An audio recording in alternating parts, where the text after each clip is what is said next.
Mergulhemos nas sombras do Antigo Testamento, numa era onde a voz divina ecoava não apenas em palavras de sabedoria, mas através de atos que desafiam nossa compreensão. Antes das parábolas, existiram profetas cujas vidas se tornaram telas, vivas para mensagens celestiais, frequentemente marcadas por exigências brutais e simbolismo visceral. Seguir o chamado divino era uma jornada árdua, repleta de sacrifício.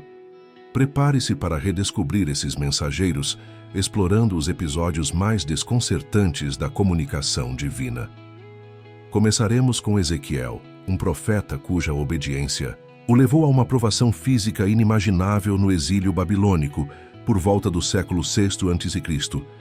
Deus lhe deu instruções surreais para representar a queda iminente de Jerusalém. Não era uma predição verbal, mas uma performance dolorosa, que duraria mais de um ano. No capítulo 4 de seu livro, Deus ordenou que Ezequiel desenhasse Jerusalém num tijolo e simulasse um cerco contra ele. A parte mais chocante envolvia seu próprio corpo. Deita-te sobre o teu lado esquerdo e põe sobre ele a iniquidade da casa de Israel. Conforme o número dos dias que te deitares sobre ele, levarás sobre ti a sua iniquidade. Foram 390 dias para o lado esquerdo, representando os anos de pecado de Israel.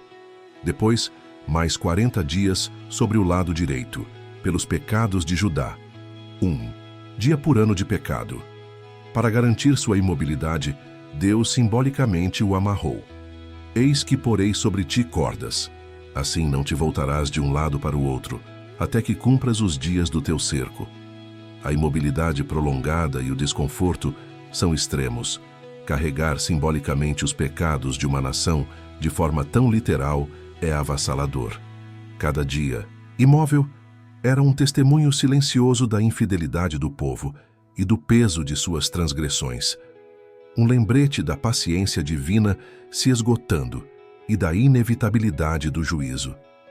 Ezequiel tornou-se um sinal vivo, um relógio humano contando os dias para o julgamento. A jornada profética nos leva agora a Isaías, outro gigante da fé em Israel, vivendo no turbulento século 8 a.C., um período marcado pela sombra ameaçadora do Império Assírio. Em meio à tensão política e ao medo, Deus convoca Isaías para um ato público que, aos nossos olhos modernos, parece radicalmente chocante e bizarro, mas que carregava uma mensagem divina urgente e específica. O capítulo 20 do livro de Isaías relata a ordem divina. Vai, solta o cilício de teus lombos e descalça as sandálias de teus pés. O cilício, uma veste áspera de penitência ou luto, era também parte do traje profético. Isaías obedeceu, prontamente. O texto afirma que ele andou nu e descalço. É crucial entender que nu aqui provavelmente não significava nudez completa, mas sim despojado de suas vestes exteriores, talvez restando apenas uma túnica curta, o que já representava profunda humilhação e vulnerabilidade naquela sociedade. O mais extraordinário, no entanto, foi a duração dessa ordem. Isaías manteve essa condição por 3 longos anos. O versículo 3 esclarece: assim como o meu servo Isaías andou nu e descalço por 3 anos, como sinal e portento contra o Egito e contra a Etiópia. O propósito dessa exposição prolongada era servir como um sinal vivo, um presságio do destino que aguardava o Egito e a Etiópia, Cuxi, nações nas quais Judá depositava sua confiança para proteção contra a Assíria.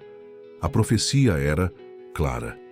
Assim como Isaías caminhava despojado e humilhado, o rei da Assíria levaria cativos egípcios e etíopes, nus e descalços, para a vergonha do Egito. A mensagem era inequívoca.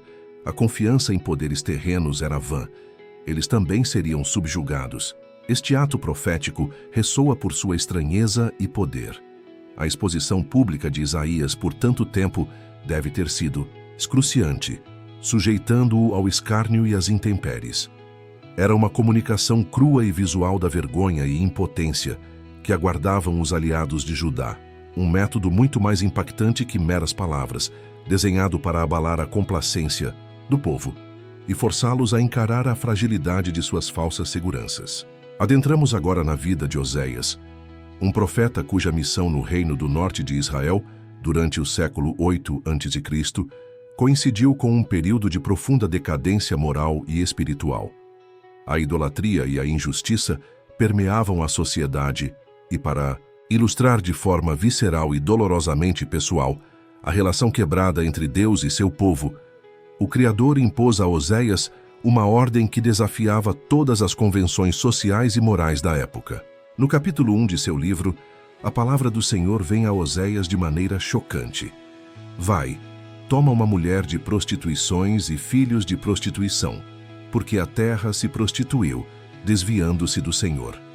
Oséias, em obediência, casa-se com Gomer, descrita como uma mulher infiel.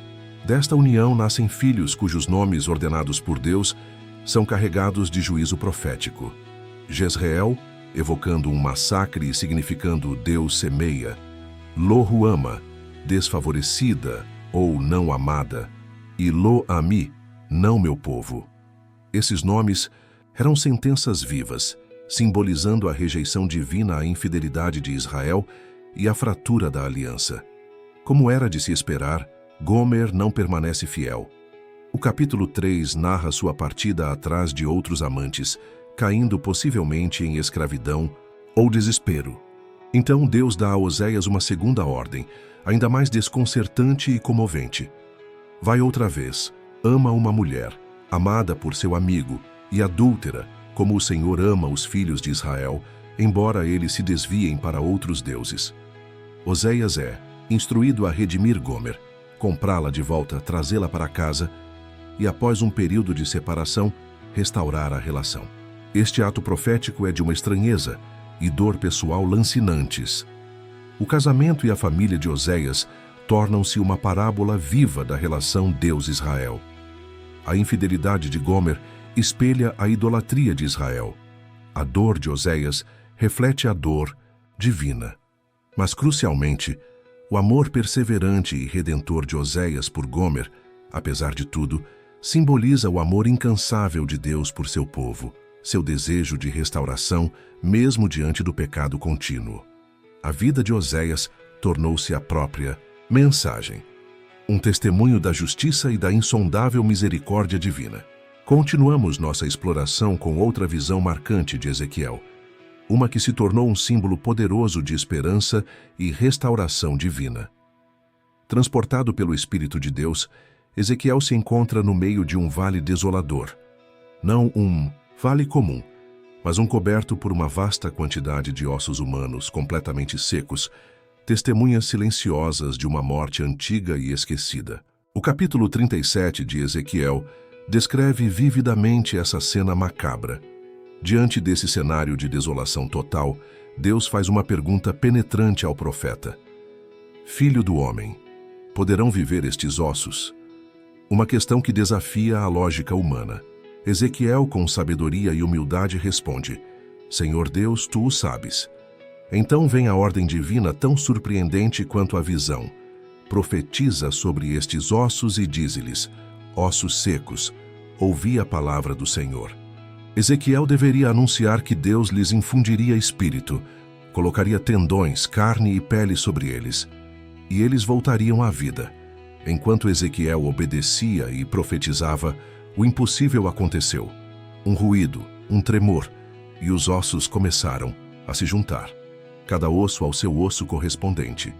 Tendões surgiram, a carne cresceu, a pele os cobriu. Contudo, ainda eram corpos sem vida.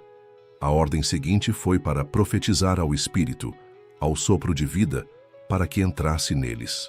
E assim que o fez, o fôlego da vida animou aqueles corpos que se levantaram sobre seus pés, formando um exército sobremodo numeroso. Essa visão, embora gráfica e inicialmente sombria, carregava uma mensagem profunda. Deus mesmo explicou seu significado. Os ossos secos representavam toda a casa de Israel no exílio, sentindo-se sem esperança, sua nação morta e seu futuro destruído. Eles diziam: os nossos ossos se secaram e pereceu a nossa esperança. Estamos de todo exterminados.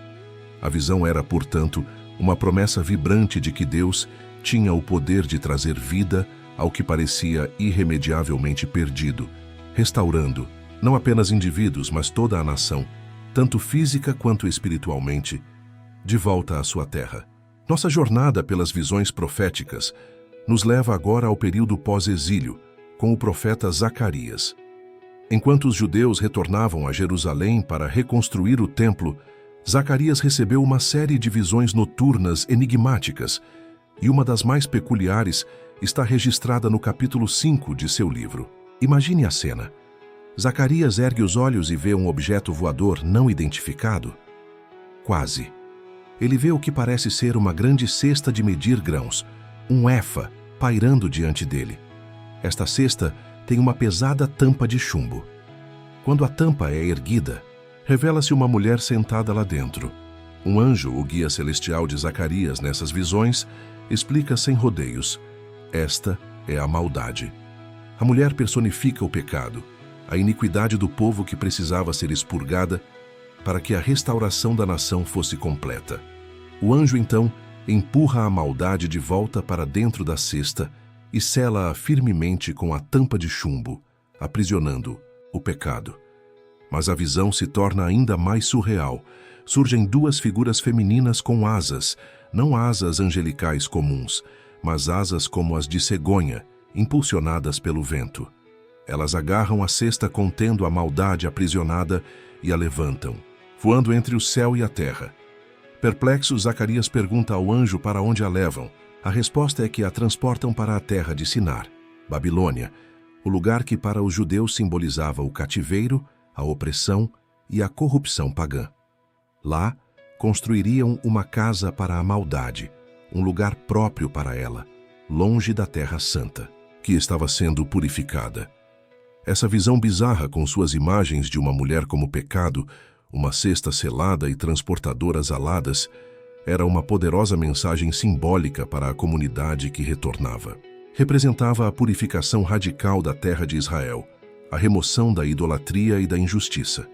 A maldade, sendo confinada e deportada para a Babilônia, significava que Deus estava limpando sua comunidade, removendo o pecado, para que ele não tivesse mais lugar permanente entre seu povo restaurado, contanto que permanecessem fiéis. Era uma garantia visual e dramática da santificação e da separação do mal. Obrigado por acompanhar esta jornada pelas profecias mais intrigantes do Antigo Testamento. Se você gostou deste conteúdo, não se esqueça de se inscrever no canal para mais histórias como esta.